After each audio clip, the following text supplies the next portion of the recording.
there is this whole stigma of body shaming. And I completely stand by that school of thought that when you see somebody, you can't say, "Oh my God, look how you look, you become fat and all that." But a lot of people also take that same point and give themselves an excuse, saying that, "Oh my God, I own the way I look. Even though I look big, it's okay. This is who I am." If that is who you are, then great. But ask yourself the question that do you, for even a minute, doubt yourself and say, this is not who I am. I can be stronger and fitter.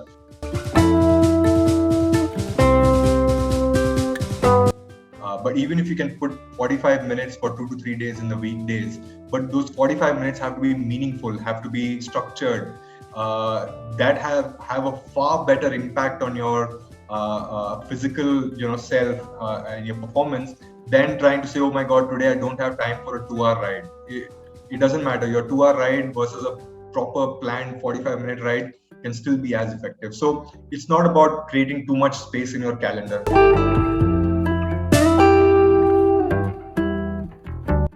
So if my workout is saying threshold range, I cannot hold threshold because my body is not having the kind of calories or the fuel that it needs for that kind of a workout.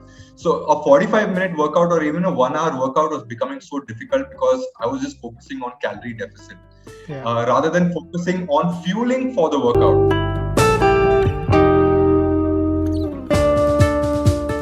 From beyond a certain point, weight loss will be about what you do in the kitchen, what you prepare for yourself, what you eat.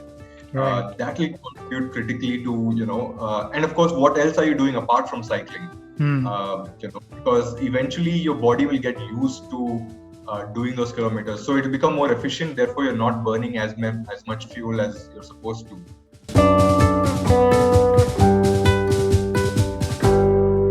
I am Baiki Venki, and this is the Working Athlete Podcast. Here, I talk to working athletes from all walks of life and experts from various sports to provide you with inspiration, training tips, time management, and lifestyle advice. If this is something that interests you, please make sure that you subscribe to this channel so that you don't miss any future episodes. Today's guest is a HR professional and one of the regulars in Bangalore brevet and racing communities today. He regularly rides hundreds of kilometers at a stretch as part of brevets and races. But not too long ago, he was struggling to even climb a flight of stairs. He's so enamored with the change that cycling brought in his life that he started a series of talks called Talk About Cycling and shares his love for cycling with others. Today, we aim to learn a bit about his weight loss journey, fitness, vegan lifestyle, and of course, talk about cycling. Welcome to the Working Athlete Podcast, Lokesh. It's great to have you here. Thank you, Venki. It's awesome to be here as well. Thank you very much. All right. Let us start by talking about your Talk About Cycling handle on Instagram. And what is your thought behind starting that, and what do you want to do with it? Well, what I want to do with it, I'm not really sure, Venki, as of now. It's something that I started off as a medium to give back to the cycling community in terms of whatever I have learned or experienced in the last few years. The idea really was, should I do it on my personal Instagram handle or should I create a separate handle? So I dabbled between those two thoughts for some time. Then I also realized that from a reach perspective, it just makes sense that I disconnect the conversations from my individual brand and just focus on cycling, because on my personal page I would love to share a lot more other than cycling as well. Right. So that was the idea. Now the thought was, what do I name the handle? And so that has a little bit of a funny story. I was talking to my wife and we were just bouncing off ideas. What should we call this handle? What should we really do? And she's like, "What are you going to do with the handle?" So I just blurted out, all I'm going to do is talk about cycling. And that's it. Both of us, our eyes lit up like, that seems like a good name in itself, right? Just call it Talk About Cycling. It's fairly simple, it's catchy, and the name is very self-descriptive. You don't really need to describe it. So that's how it started. However, I've been very inconsistent with my content. Purely because, like I said earlier, I'm not really sure of what I want to do with that going forward. At the same time, having a full-time job just kind of keeps the mind occupied with other things. Plus, there is a whole lot of cycling that I do. I train, all of that. So it just becomes a little more difficult to dedicate some mental space to it. So I'm not really consistent. And maybe sometimes I also feel that I'm very lazy with, being consistent.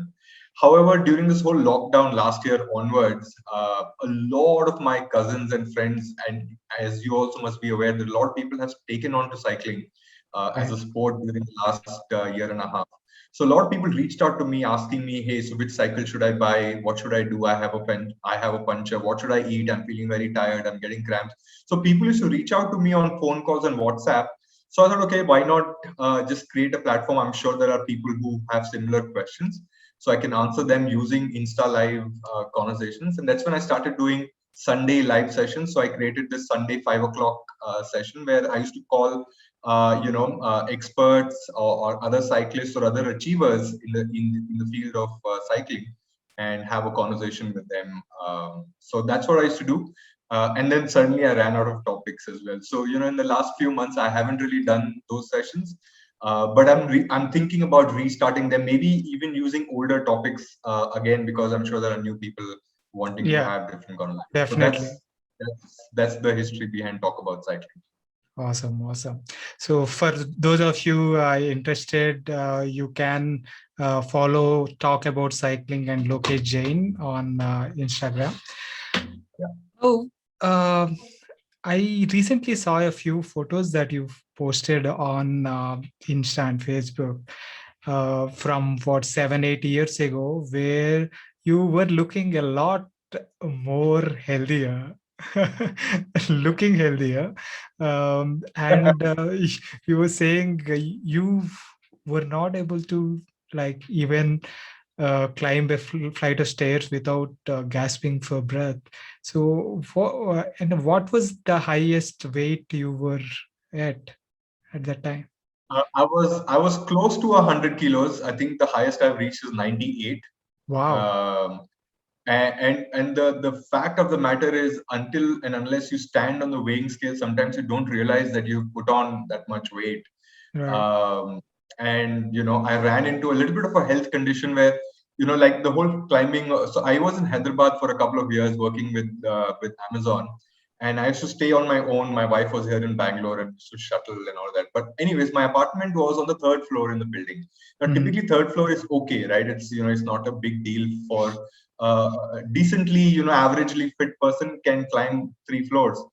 But that one particular occasion, by the time I reached one and a half or 2 floors, I was like, wait, I need to stop. I can't breathe at all. And then I let it go. And then it kept happening for some time. So I thought, okay, maybe I need to get myself checked. And, anyways, corporates have these annual checkups and all that. So when I went for that, that's when you have to mandatorily stand on the weighing scale. And when I saw the weighing scale, I was like, wait, when did I become 98 kilos? I was always under the impression that I must be 82, 83, 84 sometimes, 85 sometimes, but not beyond that. But when I stood on it, it was 98 kilos. And I'm like, wow, this is wrong. This Right. cannot be happening. So When yeah. was this? This was in 2013, 2014 when I started working with Amazon in Hyderabad. Right. And what is your weight now? Currently, I'm fluctuating between 77, 79. Yeah, So it is like uh, 20 kilos. 20 kilos. Right. Yes. Wow, that's a big change. So what what prompted you, apart from looking at that scale and being surprised by that number, almost close to the 3 digits? What did something uh, click there, and then and you wanted to lose weight, or uh, something else prompted you to look at changing the course? I think just around that time when I had joined Amazon, I had a couple of trips to the US that were planned, and I was there for some time. And as part of the whole trip, and I was there with some colleagues, and they said, "Hey, why don't we go for a trek?" And So this was in the Washington State in Seattle, and a lot of good national parks around in Seattle. And so I said, you know what? Yeah, why not? I love the outdoors, so why not? Yeah, I'll go for the trek. And I remember that during the trek, it became very difficult for me to just hike up just a few kilometers. Right. It was although my ego was not letting me show it to people who were around me, but I was struggling badly to even walk those few kilometers. Of course, it was undulating terrain; it was up and down, but it was not. It's something that I didn't enjoy, and for me, that was like a big trigger. That I love the outdoors, but I'm not able to enjoy it at all. And then of course when you start looking at the pictures, the funny thing is sometimes when you look at the pictures, some pictures look like, okay, it's not bad, I'll lose some weight, I don't look that bad. But suddenly when you see some of the other pictures that were taken more candidly, where you're not aware of who's taking the picture, or you've been clicked, and you see those pictures, you're like, oh my god, I look big. So there were those two triggers, and I said, okay, you know what? I need to change this. Of course, I didn't decide that I'll start doing something all of a sudden. I didn't say that, okay, I'll go on a diet, I'll do this, I'll do that. But I knew that, okay, something had to be done. So when I came back to India is when I started looking at cycling as one of the things, but not for weight loss at that point in time, because when I was in Hyderabad, my apartment was a couple of kilometers away from the grocery stores or the market. So I used to walk. I had a cycle that was lying around in Bangalore. So my wife said, instead of walking, why don't you just take the cycle to Hyderabad? It becomes easier. Mhm. So I started cycling and doing grocery shopping. That's when somebody in the community, in that locality, he reached out to me saying that, I see you cycling. We do some weekend cycling. Why don't you join us? I'm like, okay, Okay. I don't mind at all.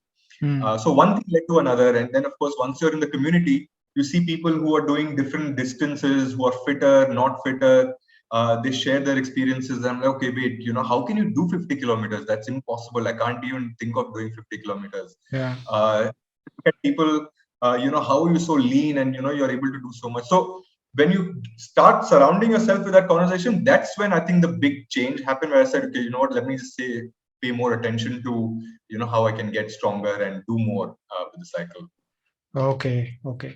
So, and then that is when so it started with grocery shopping, and then joining friends to weekend rides.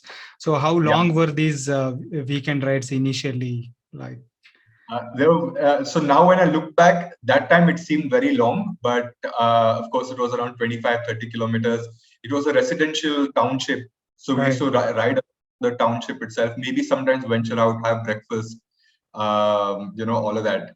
And that initial community was about that, right? Just enjoying weekend cycling. You cycle 20 kilometers, but you go have two masala dosas Yeah. after that. So, it was that.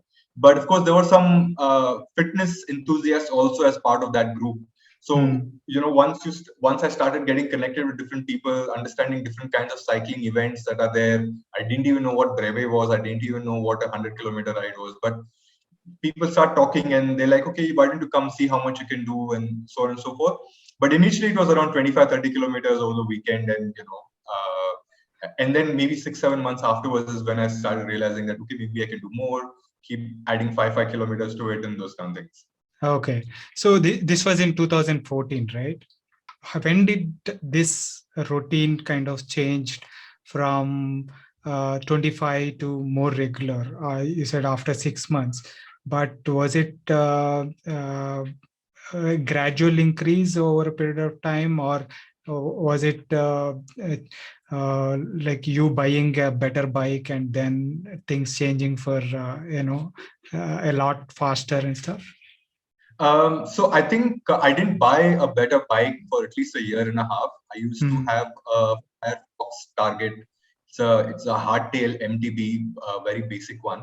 But I rode that for quite some time, for at least a year and a half. But in Hyderabad, they have two particular events called the Atlanta Foundation, ride. So the Republic Atlanta Ride and Foundation, the Freedom Ride. Yes, the Freedom Ride and the Republic Ride. So Yeah. on August 15th and on January 26th, they have. So on August 15th, back then it was, I think, 65, 66 kilometers, commemorating the number of years of freedom that India has had. Correct. So, so that was, so when we were talking about 65, 66 kilometers, that's when I started saying, okay, today can I push myself? When I signed up for it, I said, okay, let me push myself to 30 kilometers, 32, 35, and so on and so forth, to prepare for that event. Okay. And then once I completed that event, which was 65 kilometers, I'm like, okay, this was not bad. I mean, I did feel tired and fatigued, but it was not bad. That they had similar posters saying that now that you've completed Freedom Ride, why don't you sign up for the Republic Ride, which will be a 100-kilometer ride. Right. So that's when the trigger happened, and then I became more consistent with riding a little more kilometers, and going with groups who are riding longer kilometers. Okay. Awesome. So with when it coming to weight loss journey, right? So what specific changes to your routine helped you most in your weight loss journey? So I think initially the weight loss, as a lot of people will understand, maybe even you will understand, initial amount of weight, right, from 98 coming to 90, I think was very quick. Right. The more I cycled, and I didn't make much changes to my diet. It was just regular home cooked food. No, actually, I don't even remember making particular changes, right? Maybe just additional carbohydrates and protein and all of that. But otherwise, I don't remember making big changes. It's just that my number of kilometers increased. So the first few kilos I lost very quickly. I think in a matter of 2 or 3 months or 4 months, I lost those first 7, 8 kilos. But after that, I hit a plateau for a long time. I used to cycle, come back and weigh myself. I used to lose 1 kilo. But next day I used to weigh myself again and put back on the 1 kilo. So, Right. going from 90 to 88, 86 also was a big challenge, because no matter what I was trying, I hit that plateau. Hmm. So the number of kilometers were not really helping. Right. That's when, again, talking to more people, doing more research on YouTube and, all of that, I realized that, okay, from beyond a certain point, weight loss will be about what you do in the kitchen, what you prepare for yourself, what you eat. Right. That will contribute critically to, and of course, what else are you doing apart from cycling? Hmm. Because eventually your body will get used to doing those kilometers, so it will become more efficient. Therefore, you're not burning as much fuel as you're supposed to. So I know that, and that's when, and I think that phase, I think this was 2015 to 2017, 18, was the toughest phase, because that's when you go into this mental, turmoil, where you're trying diet, keto, vegan, high carb, low fat, whatnot, intermittent fasting, everything, Yeah. everything I've tried. Uh, some give results, some didn't give results, whatever it is, but it always fluctuated between that 85 to 90 mark for quite some time. And that's when it gets a little disheartening that, okay, why is it not working? I started going to gyms. People said do strength training, lift weights, eat more protein. Did all of that, right? But I didn't cross the 84, 85, 86. This was constant during Right. that time. So, Yeah. yeah. But what got you off that plateau and eventually moved the scales downwards from there? So I think the big shift happened in sticking to one plan. That I thought made most sense to me. Sticking to that plan and making it more structured. One of the big shifts that I made around the 2018 point is I reduced, in fact, almost stopped doing the brevets that I was doing, because I realized that, for me at least, the more brevets I did, the more time I needed to recover from those brevets. So, for example, if I do a 600-kilometer ride or a 1,000-kilometer ride, one is I will not see a big difference in the weight, because you're anyways eating a lot of food during the brevets, and your body is wanting to keep the weight because it needs the fuel. And after the brevets, then you end up eating a lot more to recover from that 1,000-kilometer ride. Okay. Plus, Yeah. your sleep patterns, my sleep patterns were disturbed, maybe some hormonal imbalances. It can be a lot of things, right? So, for a week or 8 days, then I'm eating.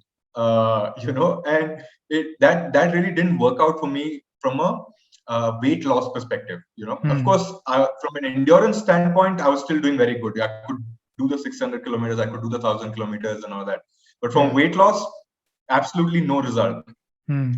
That's when I switched to saying, okay, let me do more structured workouts, right? That will work on building my cycling strength, stamina, and endurance. And then focus a little bit more on diet in terms of, what should I be eating, when should I be eating, and how much should I be eating. That started showing more regular and consistent results. And also, I think maybe a few months back on one of your posts on Facebook, I also, commented that, I've been struggling with this whole weight loss. I do come back to some weight and then I put back down. The idea really is to be consistent and follow something that makes me feel like I can be consistent and not going too much out of the comfort zone, because then I know I will fall back from that plan. So I think making two shifts, which is making more structured training plan, focusing on just strength and endurance and stamina, and then using a little bit nutrition to reduce the weight, right? So calorie deficit was one of the things that I focused on. Of course, I was not counting calories, but at least a ballpark number. I knew that, okay, can I create the calorie deficit on a more regular basis and those kind of things. So that initial shift from 85 to 80 kilos, I think, happened because of just focusing on more structured training. Okay. So from what I understand is, just to kind of summarize, initially you were trying all sorts of diets like keto, you name it, paleo, whatever, right? But nothing kind of struck, and you were jumping basically from one type of diet to the other, and basically not sticking to one thing that and see how, for a long time and see if it worked.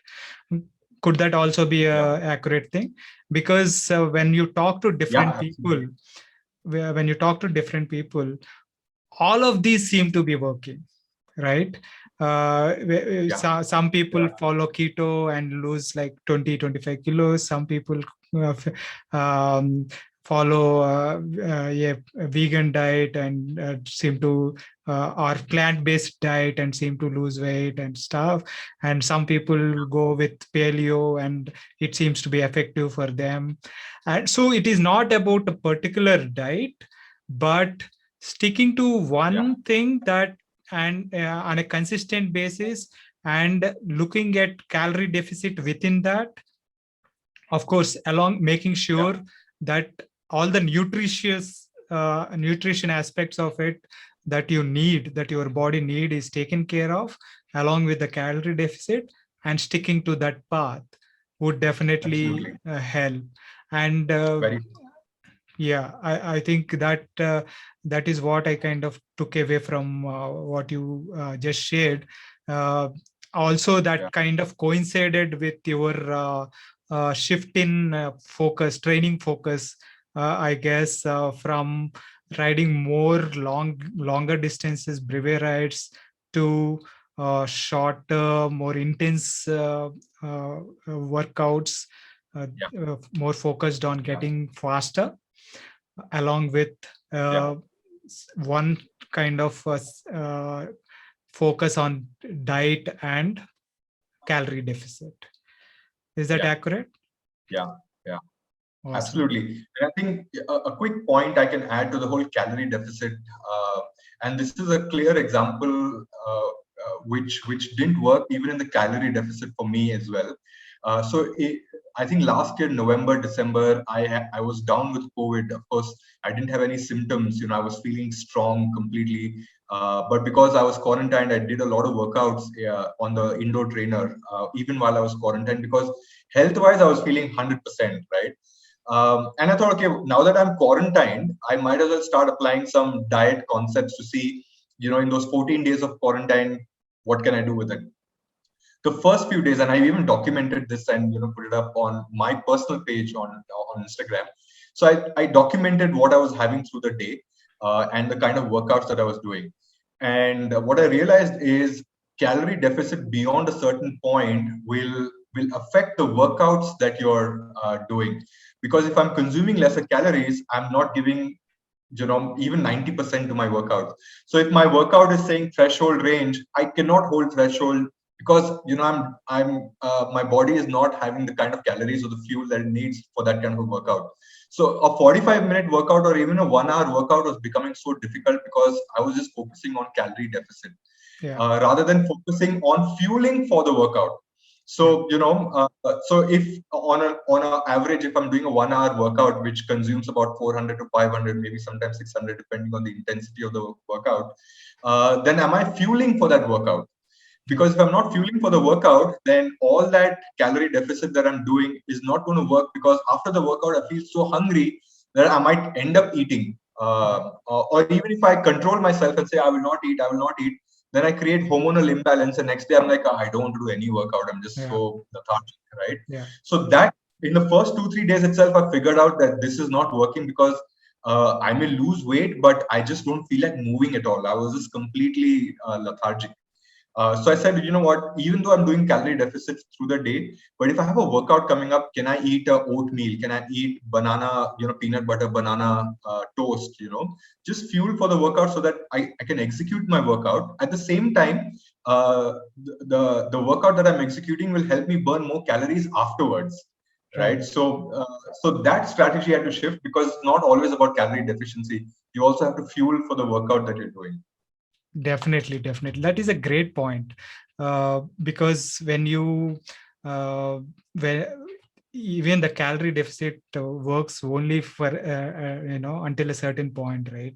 You Yeah. can't keep at the calorie deficit for long and expect to kind of continue to reap the benefits. It's Yeah. like the law of diminishing returns kicks in, right? Very good. Yes. and and also your glycogen levels will be short, and you will not be able to execute any of your workouts. And that's a great point about being able to fuel your workouts, right? Especially if you are, although if you are it doesn't matter what diet you are following, the golden rule is never diet on the bike, right? Yeah, absolutely. Once you there is no point spending an hour on the bike if you are not able to get the workout done, right? So if you I want to burn 500 calories in this workout, but not consume any calories. But then if you are not able to hit the numbers and not able to get the workout done, you are not progressing in terms of getting stronger. So Absolutely. you are absolutely wasting your time there. So it's it is important to know where to cut your calories, and Yeah. it is very important to fuel your workouts that way. And also, Right. not every calorie is the same, right? the calories that you Yeah. the calories that you get from say French fries is different from the calories that you get from a oatmeal or something like that, Yeah. right? So Yeah. that Yeah. is also very, very important. That great points there. Yeah, continuing the point on the food front, right? You you document your journey as vegan cyclist, uh, and I see your posts regarding that, right? So when did this the change to vegan lifestyle start, and what prompted that? So I think the change was pretty smooth. I have been a vegetarian, before I was vegan. So I think shifting to vegan was not a big challenge. Right. Also, the fact that I have slight intolerance to milk, only milk and not other milk products. So if I have milk, I do get a lot of bloating in my stomach. If I have whey protein, I get a lot of bloating, in my stomach, and just not a very good feeling in the stomach. But at the same time, paneer and curd and all of that is still okay. I'm able to process it and manage it. Mm. So naturally, I started to consume less and less milk and whey protein and all of that, because it was just not a good feeling for me. But at the same time, I continue to be a fan of ghee and curd and all of that, because in a Marwadi family, ghee is quintessential. Like, it has to be there in any meal that you have. At the same time, things like paneer and all of that is a staple food almost in most of the meals. Right. But I think the switch really happened from just being around a lot of people who were following plant-based, nutrition. When you hear them talking, and also I think at that point of time the switch was easier because a lot of plant-based options were easily available. There was a time where, if you talk about tofu, you're like, okay, where will I get tofu now? It's, a lot of people don't even know what tofu is, but now tofu is easily accessible.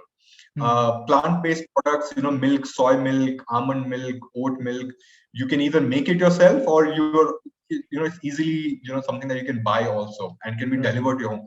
So I think those shifts happened at the same time where I was thinking of, should I go vegan? Should I not go vegan, and see how it works for me?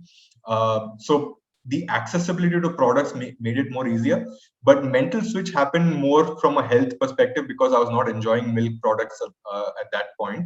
At the same time, just the benefits that I was seeing a lot of people are talking about, not from a weight loss perspective, but more from, how you're generally your body will respond to a plant-based diet. So that kind of made more sense to me, and because I was not consuming meat anyways, so that was out of the question altogether, right? So it's not like I'm missing out. Right. Yeah. So what are some of the big differences that you saw, that you felt in terms of your health and the way you felt when you made this switch? So I think the bloating was the biggest challenge that I was able to deal with very, very soon. I could see the results of consuming lesser milk, and more plant-based options means there's a lot of natural fiber that goes. So that bloating was taken care of almost immediately. My digestion improved, so I was feeling lighter after a meal. I was not feeling like, oh my God, I've had so much, and the lethargy sets in because you're having heavy foods which are rich in ghee and paneer and curd and all that. So I think that took care of those kind of issues almost immediately. From a performance standpoint, I really have not seen a big difference, and I will not say it's because I'm not vegan or I'm vegan that I'm able to perform better or not. I think that has purely to do with the kind of food you're having anyways.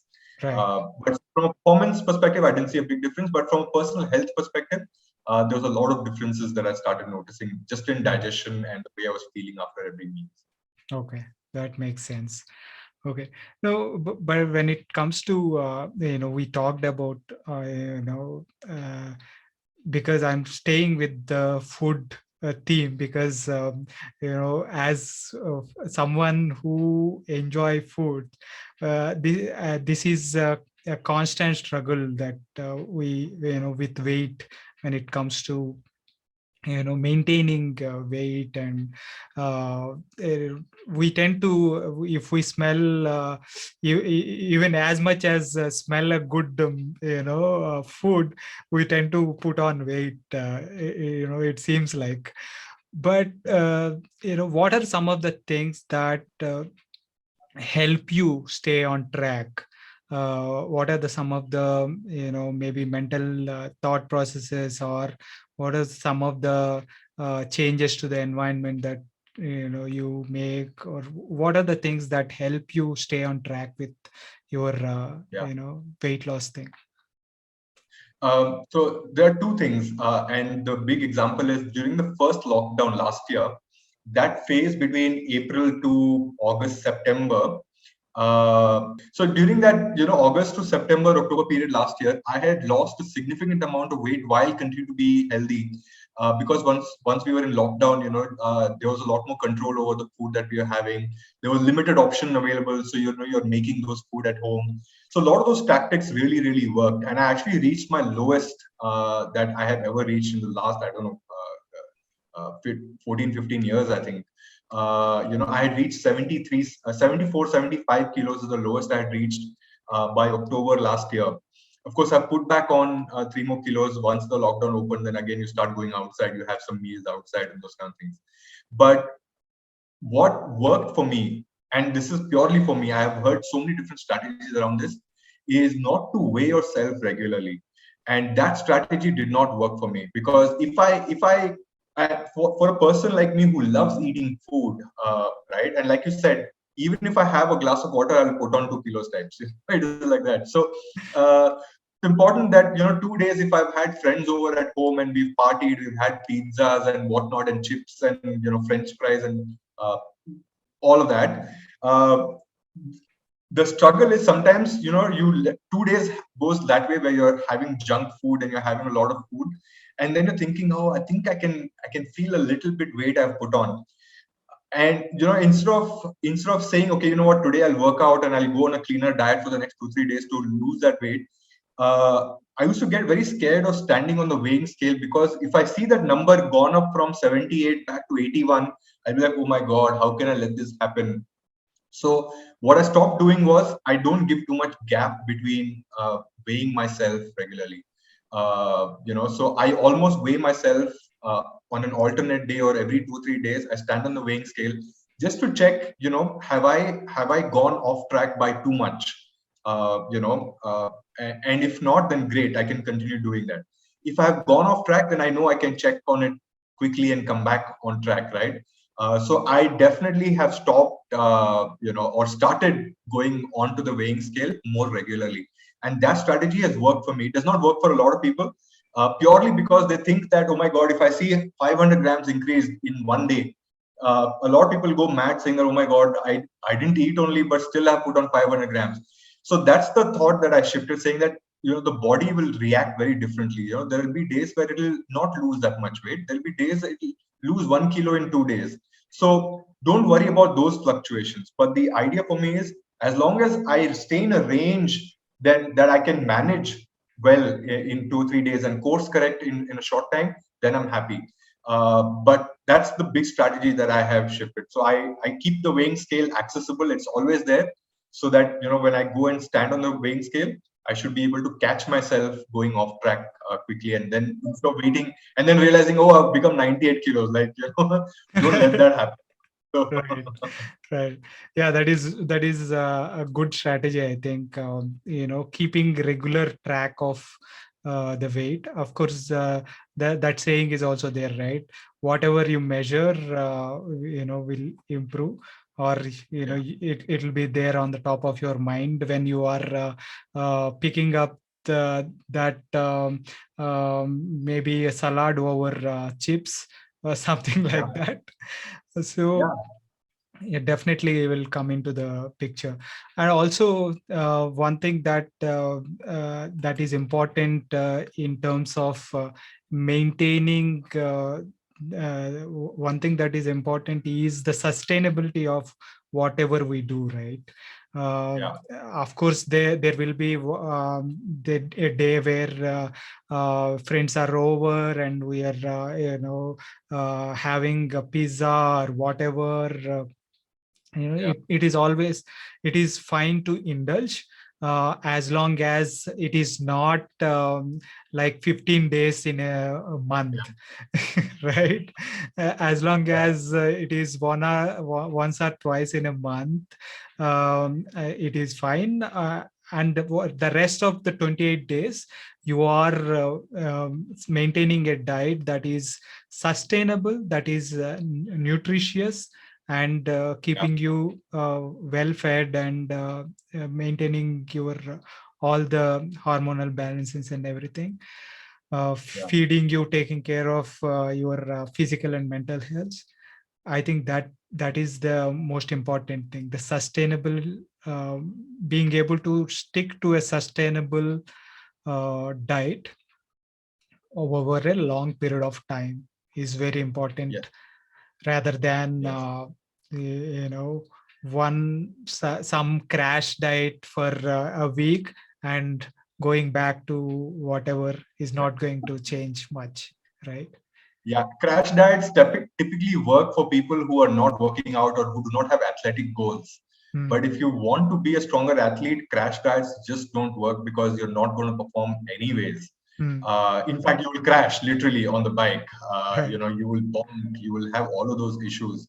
Yeah. Plus, your heart is not in a good condition because it is having to pump more blood and all of that because it's calorie deficient and all that. So a lot of those things, and of course, there's a lot of research that is out there that you can that anybody can read. But any diet plan, if it's a crash diet or highly calorie deficit plan, works if you're not doing any additional workout. Maybe a morning walk and all that will still work. But if you're doing athletic training for any event, then crash diets are counterproductive, certainly in my Yeah. case. Yeah, definitely. I agree. That definitely won't work for athletes, but also for also otherwise people who are not into any sports. Also, it won't work because it will work for that duration. But once you go Yeah, back to whatever lifestyle, old lifestyle that you yeah, have been doing, it will gradually come back, right? It's not yeah, going to stay. It's all about the lifestyle changes that you are able to sustain for a long period of time, right? So yeah, yeah. awesome, awesome, awesome. So how did this, this has been your journey with food and weight loss, and we have touched upon your cycling, how it has changed over a period of time, but over, say, when you started in 2014 to now, what are the major changes that you have seen in your cycling? Like, say, you have done a lot of brevets also in between, right? Yeah. Yeah. So from coming from brevets to doing more into racing and stuff, what are the kind of changes that you have seen, say, from before starting brevets to while brevets, and now doing more shorter distances? What are the kind of changes you have seen in your cycling? Um, from two aspects, right? From a physiological standpoint, I think just before the brevets, it was all about being comfortable on the bike. The position on the bike was a lot more endurance geometry, it was a lot more upright. All those kind of things, because you're focusing on trying to spend longer duration on the saddle rather than completing it in a certain time, or trying to race anybody else. So that way, my bike, the position on my cycle was very different from what it is right now. I had much shorter stems, so I was much more closer. My upper body was more upright. I didn't have a slam stem, a lot of spacers, those kind of things, right? Because the focus is purely on being comfortable to complete and spend long hours. And when I say long hours, it's upwards of 10, 12, 13, 14 hours continuously on the bike. So that's one. The big change that I've started seeing ever since I have stopped doing brevets. Of course, I still consider 200-kilometer ride as not a brevet, but more as an endurance ride for even a racing athlete. Right, 200 kilometers Right. is a good endurance ride Yeah. that you can still do. So I still find some time here and there to do 200-kilometer brevets, but the focus has been on shorter, during the weekdays on 45-minute to 1 hour, 1.5 hour workouts, whether it's outdoors or indoors. And then on the weekends, doing those 3.5, 2.5 hour, rides, or 3.5 hour rides, either to Nandi or on OMR and those kind of distances, 100, 120 kilometers max. But those kilometers are purposeful. They are not randomly, we're riding, but there's certain focus on maintaining certain intensity. And, of course, you also know that we decide what kind of a ride is going to be. So once I have started doing a lot more racing and these shorter high intensity rides, the big difference I have seen is the Saturday rides, the Nandi Express rides that we used to do. I think I remember I used to coach with Naveen John that time. Naveen John said that, okay, now it looks like you're slightly okay to, start going for these Saturday weekend Nandi Express rides. See how long you can hold on to the bunch. Don't look at you should complete the entire ride. See how long can you hold on to that bunch, stay behind the wheels, as a true measure of fitness at that point in time. And I realized that for the first couple of Saturday Nandi Express rides, until Yelahanka, which is the first 5, 6, 7 kilometers, I could hold on, and after that, I'm like, I'm done. I Right. cannot hold on to this group. But now it's a lot more endurance that has come in. I can hold a certain amount of intensity for longer durations. Even up till the Nandi base, I may not be able to climb as effectively as some of the others. Of course, because my body weight continues to be higher than some of the climbers, right, Right. who are sub 70 Yeah. kilos. So that contributes to the fact that on the climb I'm not able to do that much, but that's okay. I'm not really Yeah. worried about that for. Yeah. But the fact that I can hold a pace at the same time, sometimes even take my turn in the front as well. Right. So I think those are the big changes that I can now not only just stay behind the wheel but also contribute a little bit in the front as well. Right. So that's a big change, and also now racing has become a lot more consistent, right? I don't Right. hesitate to take part in races. Right. That mental switch has happened that even if I lose or even if I come last, at least I know that I'm racing consistently and testing myself against other stronger athletes. So that has become more. And my position, of course, now that the focus is on faster timings and speed and all that, has become a lot more aggressive than what it used to be. And I'm able to manage that aggressive position as well. So there's a lot more flexibility in my lower back. My shoulders don't hurt that much. So those kind of things have started happening. Oh, nice, nice. Yeah, absolutely. The focus when it comes to when you are able to include those high intensity sessions along with the endurance rides.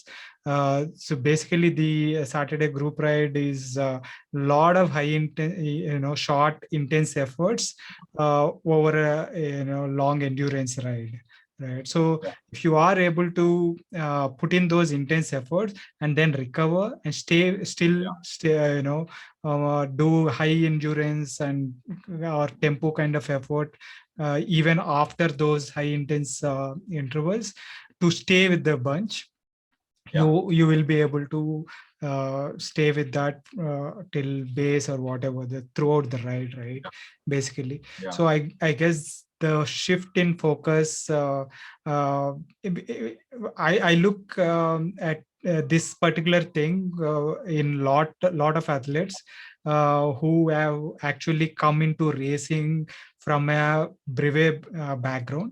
They tend to have a lot of endurance, right? Lot of Yeah. endurance miles are there. You completed a 1,000-kilometer ride as well, I guess, Yeah. right? So Yeah. to be able to complete 600 or 1,000 kilometers, you need a lot of endurance, right? Lot of ability to go on and on and on. All right. Not at a very any intensity, but the fact that you are able to put the one pedal after the other, you are able to spin, needs a lot of endurance. So Yeah. coming from that endurance background, once you start doing these shorter intense intervals and stuff, you will immediately see the difference, and Yeah. you will immediately see the difference, and you are able to physiologically also you will see the differences, you will feel the differences, and you will be able to take part over a period of time. Of course, once you go through a few cycles of these plans, you will be Yeah. able to adapt and fit right into those faster group rides and races. I Yeah. think that is And what the is happening. good part is if you do this for at least 3 to 4 days in a week consistently, right? Your 2 Saturday Sunday rides, and then maybe 2 or 3 days of weekday, 1 hour, 45-minute sessions or those kind of things. Then you don't have to worry that much about weight loss as long as you're not eating like just way beyond control. As long as you're maintaining a certain diet which is sustainable, you enjoy also, and you're not sacrificing on that samosa or you're not sacrificing on that dessert that you want to have. As long as you're doing these workouts, you don't really have to worry that much about weight loss, because these intense workouts really work on your core muscles and your big muscle groups, which will anyways burn more calories after you consume food, right? So that's the other big difference that I could feel after I've started doing racing. Because you come back home early, your recovery time is much shorter, right? Instead of doing a 600-kilometer ride where your recovery time is 2 days or 3 days or 4 days, where you're just lying like a potato or some vegetable couch and trying to figure out what to do. These short 3 hour, 4 hour rides, you're back home. You may feel tired and lethargic, but the moment you have some food and you do some stretches, the rest of the day you're not dead. You're more active. So weight loss will take care of itself as long as you're focusing on structured workouts. And then again, going back to fueling for that workout. Once you do that, then you don't really have to sacrifice too much on your things that you love to eat. Of course, you still have to control it, but you don't have to sacrifice it too much. Right.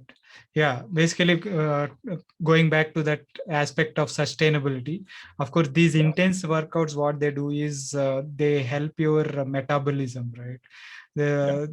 They have a positive effect on your metabolism in the sense that your body is burning the calories almost throughout the day, because that it went through that kind of stress.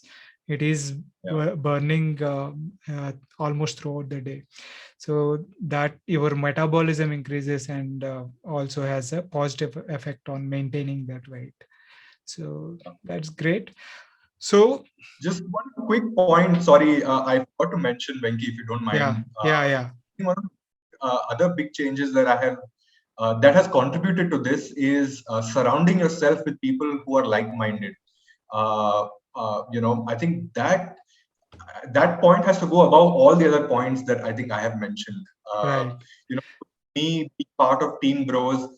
All of us are like-minded people, right? So even if some of us put on weight and our performance comes down, we know we can catch each other quickly. We know we can see each other's performance on the bike and say, boss, what is this today? You're not able to climb at all. Today, you're not able to sprint at all. All of that. There's a system of support when people are talking the same language. And today, if I say, guys, I don't want to have breakfast, I'm on a fasted ride, nobody will make fun of me because they understand what it means, to me.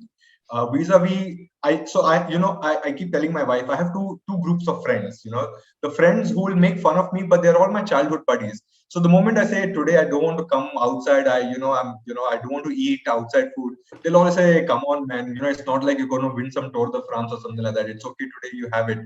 They don't understand that for me, that 1 kilo if I put on or 2 kilos that I put on when I'm trying to climb Nandi, that makes a big difference for me. But they don't understand it, and understandably so. It's okay. I mean, they don't cycle up Nandi every Saturday, but I do, and I feel the difference almost immediately. So I do have those friends, and I value those friends as well. But I also have the friends who will understand when I say today I don't want to, have that glass of the beverage or the beer or whatever it is. Today I don't want to have this, because they know what it means.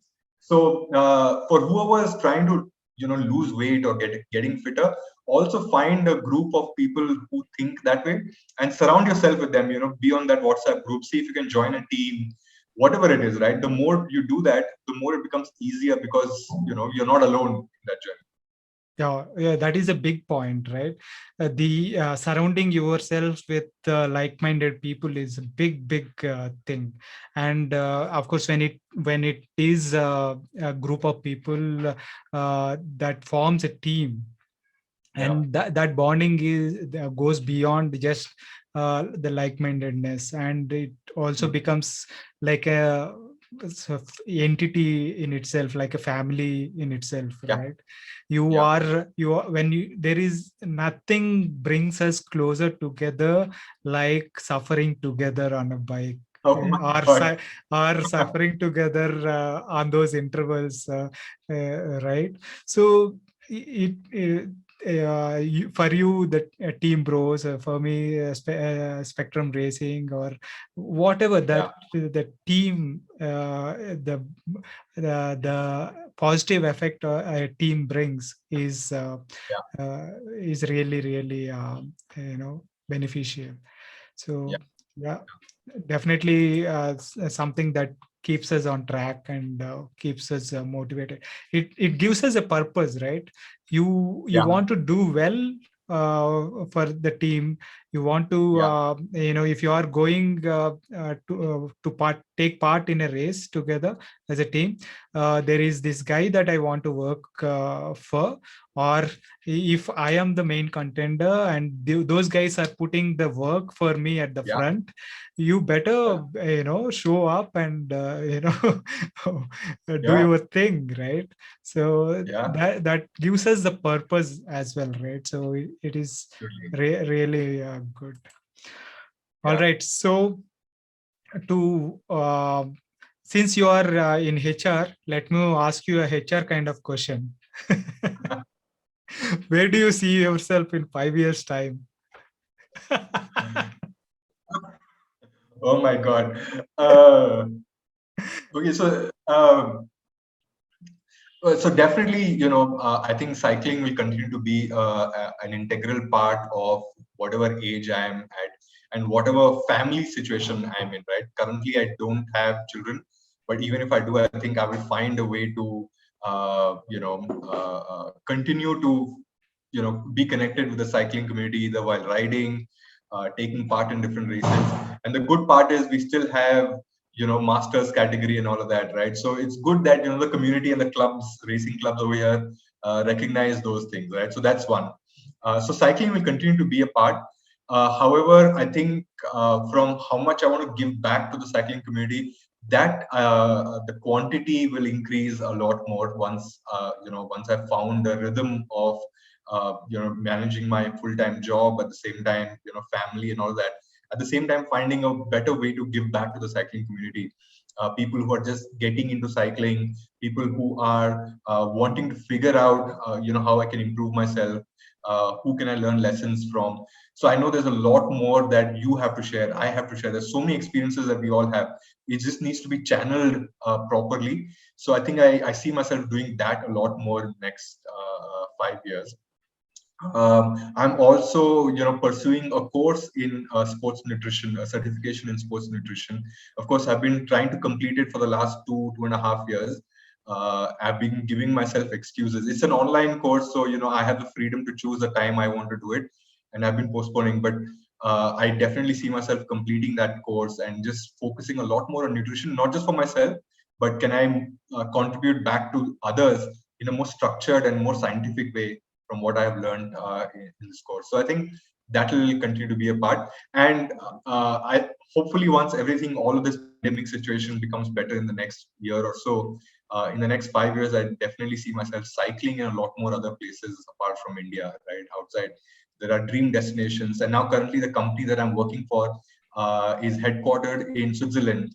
So I know Europe is the mecca for cycling, right? Some beautiful routes in Europe, right? So Switzerland and UK and Eastern Europe. So I see myself doing a lot more cycling. Hopefully, my job takes me there, so I don't have to worry about travel expenses.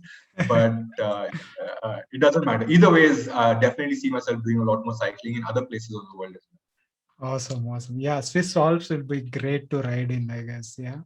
well. Oh my God. Definitely. All right. So let us, to end the session, what are some of the tips that you would share with working athletes like yourself to do well both in sport as well as work? Yeah. I'd say maybe three tips, right? And I think I had made notes for this as well. So I'm prepared with the answer for this one at least. So three tips. One is, of course, finding a consistent balance between work, workout, and family and all of that, right? Uh, I don't think it is about counting the number of hours that you're putting in on the training, right? But even if you can put 45 minutes for 2 to 3 days in the weekdays, but those 45 minutes have to be meaningful, have to be structured, that have a far better impact on your physical, self and your performance than trying to say, oh my God, today I don't have time for a 2 hour ride. It doesn't matter. Your 2 hour ride versus a proper planned 45-minute ride can still be as effective. So it's not about creating too much space in your calendar. I'm sure 45 minutes to 1 hour on weekdays and then finding some time on weekends to do longer workouts should really help. Second tip around the food bit, definitely pay attention, because that contributes 60 to 70%, in my opinion, in your overall fitness, both in terms of performance and in terms of weight loss as well. And the good part is the way food has evolved, the kind of food that we're getting, even in the supermarkets, there are better choices available. So you don't really have to compromise on taste and flavor. You can still get healthier foods for the same taste and flavor. So look for the better options always. And of course, don't calorie count too much, right? Don't create that many deficits that you're not able to work out. And the third tip is, a lot of people, there is this whole stigma of body shaming. And I completely stand by that school of thought that when you see somebody, you can't say, "Oh my God, look how you look, you become fat," and all that. But a lot of people also take the same point and give themselves an excuse, saying that, "Oh my God, I own the way I look. Even though I look big, it's okay. This is who I am." If that is who you are, then great. But ask yourself the question that, do you for even a minute doubt yourself and say, this is not who I am. I can be stronger and fitter. And if you're using that as an excuse to eat that extra burger or pizza or French fries, then you're not really owning, the way you are. So don't fall in the trap of, it's okay. I'm happy with the way I'm looking. If it's just about the looks, then it's okay. But measure yourself with the performance. And I'm going to talk only in athletic language, right? So I remember that last year in the tour of Goa, once we came back just before the first lockdown happened, on the third day of tour of Goa, I was feeling invincible. I was able to put numbers out there and all of that. And people are like, "How is it happening?" And then, Doc, Arvind Bateja, he told, "What you're doing is super compensating for all the first 2 days that you've done. So your body is feeling prepped for it." So somebody recommended that once you go back to Bangalore, take a day's break and try and do Nandi. See if you can get a PR, because your body is like, super compensated right now. So we did that. So Vishnu and myself, Vishnu from Team Bros, both of us went to Nandi. We parked our car at the base and we did a warm up and we started climbing. Both of us had identical power numbers, right? Almost 220, 225 watts for the entire climb. But he climbed it 4 to 5 minutes faster than me, purely because I was at least 8 or 9 kilos heavier than him. Yeah. Right. So, so the idea was, instead of looking at my weight, can I look at the same wattage? If I reduce even 3 or 4 kilos, I'll be able to shave off 1 or 2 minutes from my Nandi climb. So shifting my focus from just the way I'm looking to the way I'm performing, I think it will be my third tip. So measure yourself against the performance, not against how you look in the mirror. Will be the third tip that I want to do.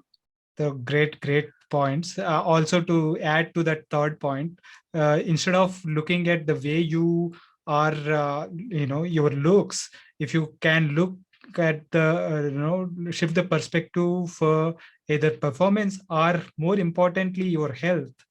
If you are, your short-term health as well as the long-term health, it is very important, right? Lot of health issues come up due to obesity and all that. It's very well-known fact. So use, you maybe let your health and performance motivate you to make those changes if needed.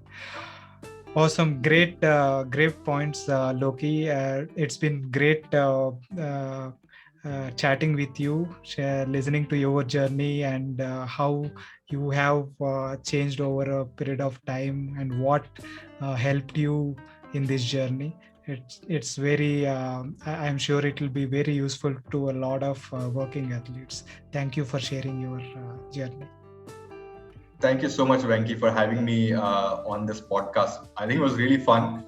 It also just made me feel reinforced with the same thought, right? So today, I was planning to have, some mirchi bhajis with chai, but because I'm on this podcast, I'm going to have some makanas and chai. Awesome. Me also. So thank you very much for having me. Super. Thank you. Thank you, Venki. Bye-bye.